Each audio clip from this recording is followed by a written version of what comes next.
Well, away in racing, this is race 17 from Heat 2 today. In lane 1, the KPMG Kraken. They were in the very first race we saw this morning. Lane 2, the Blazing Paddles. Lane 3 is PW Kakariki. And lane 4 is Vic Uni 102 and the Bay of Plenty Flyers in lane 5 as they make their way out into the open water. Look at that, lane 5 is our winning lane once again, Tim.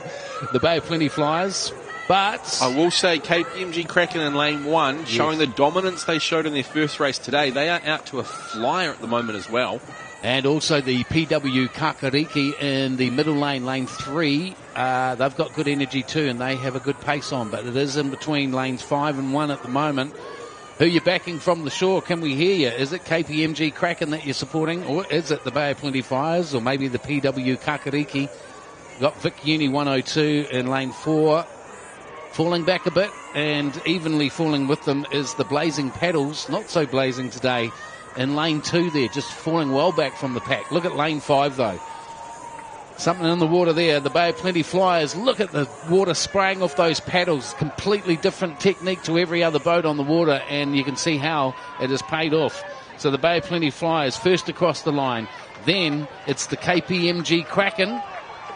Bit of a wake-up call for them on who their competitors are today. And then it is the PW Kakariki.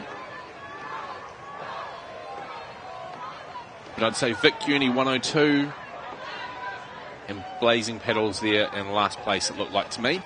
Absolutely. We'll give you the times when they come up on the screen. But an outstanding win for the Bay of Plenty Flyers. They were absolutely heaving through that water there. Sweet Evan keeping a good straight line of the boat. I think here if you watch in the instant replay, you'll see lanes 1 and lanes 5, BOP Flyers and KPMG Kraken, about neck and neck at about the 150 metre mark, the halfway mark of the course. But then, man, Bay of Plenty Flyers just really lifted. Yeah, even just as they come out of the water now on the replay, you can just see the splash coming off their paddles, how much more momentum they've got in the rhythm of their paddling. And it seems like a messy scenario, but man, they were powering through the water. That splash was paying off. Yeah, so it's just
Wayne Racing for race number 36, Wellington Dragon Boat Festival. It's a great day of racing so far. We've had no capsizes, we've had no major dramas. A couple of boats have gone off course, but that's about it. And this race here features the Vic Uni Team 102 in lane 1. Lane 2 is Women of Steel. Lane 3, Newlands Kaipor. Lane 4 is Northern Lights, and another one of the Aussie teams, Gypsy Blue, in lane 5. So, how are we looking? I will say early on, lane 2, Women of Steel are living up to their name as they've gone out to an early lead in this race for race 36. Yeah, they've been pretty good today in their races, so let's see if they can maintain that position. Pressure's starting to come on, though, from lanes 3 and 5 at the moment. Lane 4 still in the picture too with the pink wigs on, the Northern Lights. Oh, are we starting to drift there in lane 2? No. Well, I was just about to say, Justin, I felt a slight gust of wind come through there and even saw that reflected in the water, which is one of the first times we've had that this morning. Yeah, it's a bit of a headwind for them, really, isn't it? Which means, yep, the current will be flowing towards them as well, so it's a little bit more paddling to get across that. And look at this, the Women of Steel. Let's hear it from the sidelines. Look at them digging it in. Absolutely dominating in this one here by a boat length at the moment. Their stroke rate has increased throughout the race. And look at that. A comfortable win for the women of steel. Then it is, I think, lane 3, yeah, lane 3. Closely followed by lane 4, Northern Lights, from my view, I think, Justin.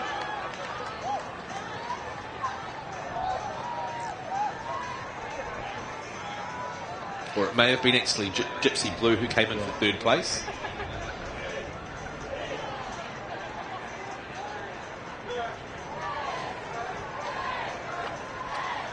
If you're watching on the instant replay right now too, you'll see them as they're just doing the start. You can see, if you watch lane 2 closely, the dominance that Women of Steel showed here as they got up and out early, got the height of their boat up with their fast pedal strokes.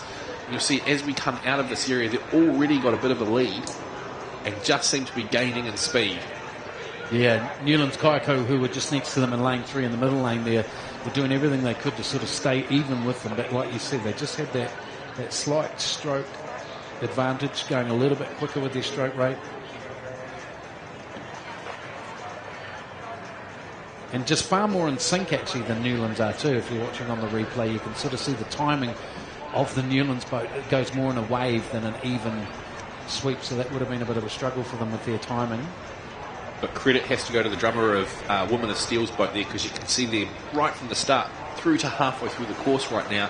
The timing of their paddlers is impeccable, really, up and down at the same time across both sides of the boat. And the drummer's using the technique of slapping the side of the boat for the rhythm. Yeah, we heard before a whistle being used, so all sorts of different techniques. Normally they do traditionally have a drum in between their legs that they bang to keep the rhythm, but we haven't got the drums on board today. Not sure why not, but not always included in the race events. So race 37 coming up. We'll give you those official race results from 36 when they come through.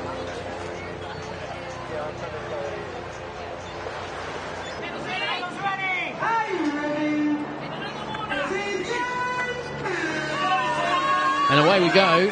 It's race number 42 of our finals. This is the corporate social plate final. In your lanes 1 is Vic Uni 102. Lane 2 is Westpac Wave Warriors.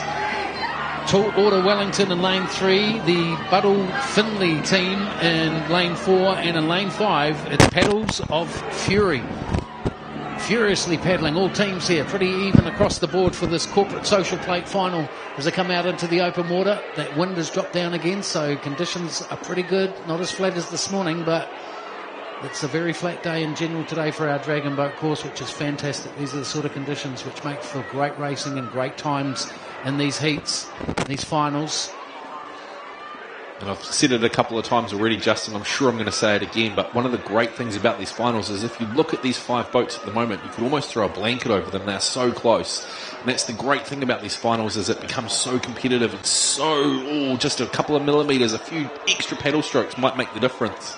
And this is really where they start to burn through the energy. Halfway through the course now. It's a 300-metre course in total. Just over the 150-metre mark now. Looks like the middle of the course is just pulling away a little bit, but perhaps lane 1 may have the advantage. Are you shouting for your favourite team from the sideline? You've got the Vic Uni 102, lane 1, Westpac Wave Warriors. If that's your bank, you might be wanting to support them. Tall Order Wellington, lane 3. They're looking pretty good right now. And the Buddle Finlay team, a new team to the sport this year, they've been great today. They've had a great run today. And Paddles of Fury there in lane 5.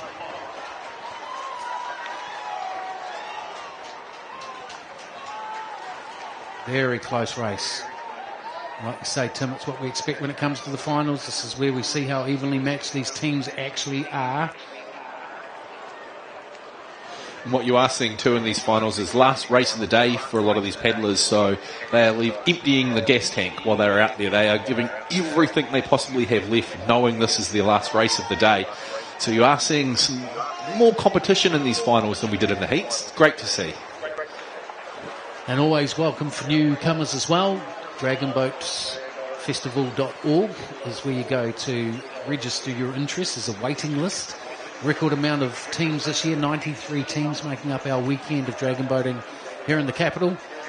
It's great that it's getting stronger. Given our, the financial environment at the moment, you'd imagine corporates would be cutting back on this, but no, I think they see the importance and when times are tough, you get your team to work harder together and invest in something like this, and great outcomes back in the office. So, and of course for clubs and sports, like we're saying, it's a great warm-up sport for rugby and cricket and hockey players and football players.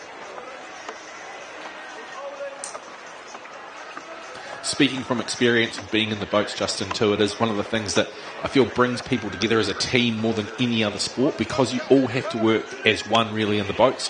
If just one person is out of time, it will affect everybody else in the boat. So you really do build that camaraderie and knowing how to work together to make sure that everybody is paddling at the same pace, same length and depth in the water, things like that are so important in this in the races. And by no means do you need to be an athlete to get on board a boat. There are people from all walks of life that get involved in the sport.